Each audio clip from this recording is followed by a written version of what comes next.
Hey everyone, I'm here with Peter Russ, Director of the Newmarket Olympic Pool. We're just going to go over a few questions, get his side of the story on the recent happenings in this neck of the woods. So Peter, just to start off with, could you give the listeners a brief overview of the situation with the Newmarket Olympic Pool and your dealings with the Auckland City Council?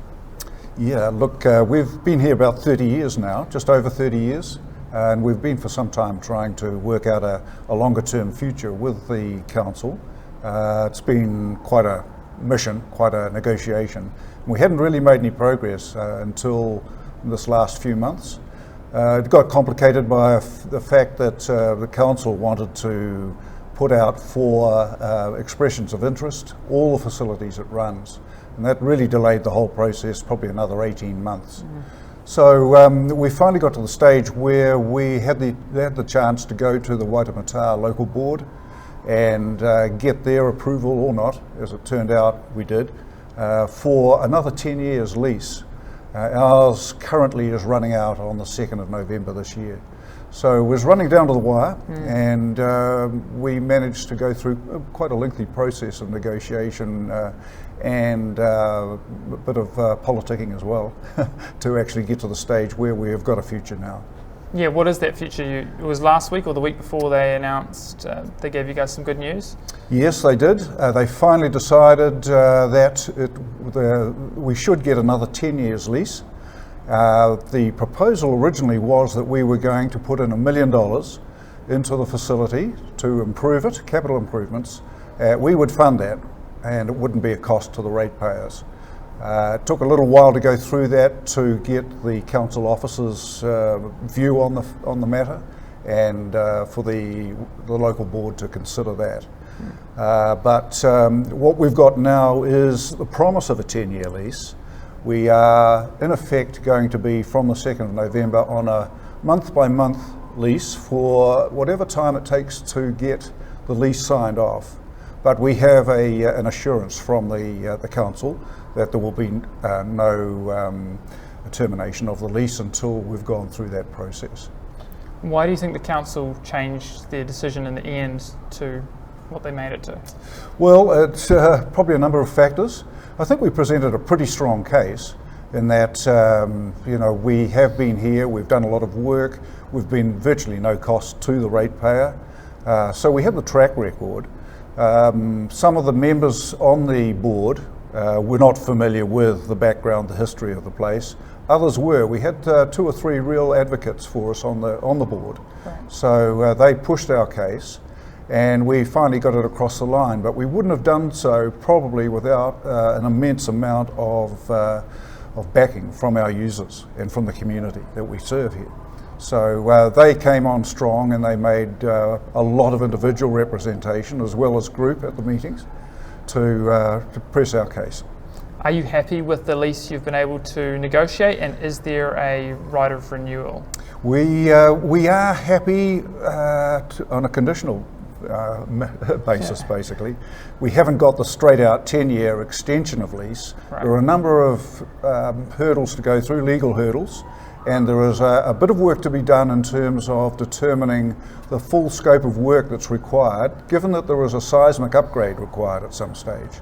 So things are a little bit in holding pattern as far as getting a final 10-year lease, but we're delighted that the Waitemata local board has said, yes, we want to give this group, this company, a 10-year lease. Right. We don't have a right of renewal at this point. It may be as part of the negotiation for the terms and conditions, but that will be a little way off before we know that. Right.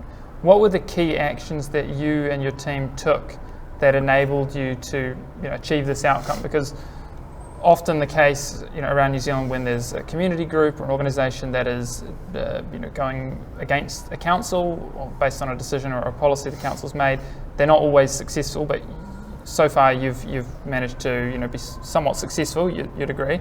What were the key actions that you and your team took in order to get that? Well, look, there's certainly no one single action. The way I look at it in retrospect is there's probably 3 aspects to it. Right. One is we had to have a good business, good product, good service, and had the support of the users, of the community. So there had to be a strong backing there from the community. We had to establish relationships with not only the council officers, and we have got good relationships with a number of council officers, and they have been very supportive, as it's turned out, but also with the local board members, so the politicians. And we've been able to, over the last few weeks, really establish, I think, some credibility and some understanding of what we're all about and what we're offering. So, yeah, I think it's about relationship building. Right. Whichever way you look at it, that's the most important thing. It's no point in going in there in an aggressive or belligerent manner and trying to get these things done. It just doesn't work. We've had 30 years trying to do this one way or another. This has been the best way. Right. This is typically a quiet time of day. We get a big crowd early morning. We get a big crowd in the evenings, early evenings. And Saturday morning and any Saturday, Sunday afternoon, the place is just teeming. Right.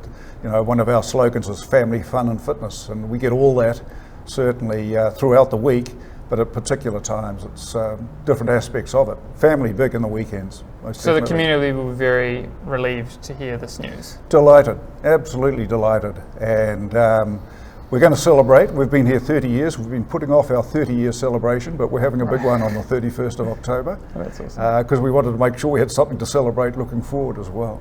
And yeah, they are absolutely delighted, and there's been a lot of hugs. So apart from the celebrations, what comes next for you, Peter? What are your plans for the establishment? Well, ongoing negotiations, which could be quite complex because there's so many different aspects of council who are involved in it. And we'll have to work through a lot of scope of work, costings, proposals on that side of things, determining who's going to pay for what. Council certainly feel they need to, but they really haven't got any money available at this point in time, and they may struggle to find it. We have, as a basis of our proposal, said we will pay for the work. We can do so out of the revenue from the business.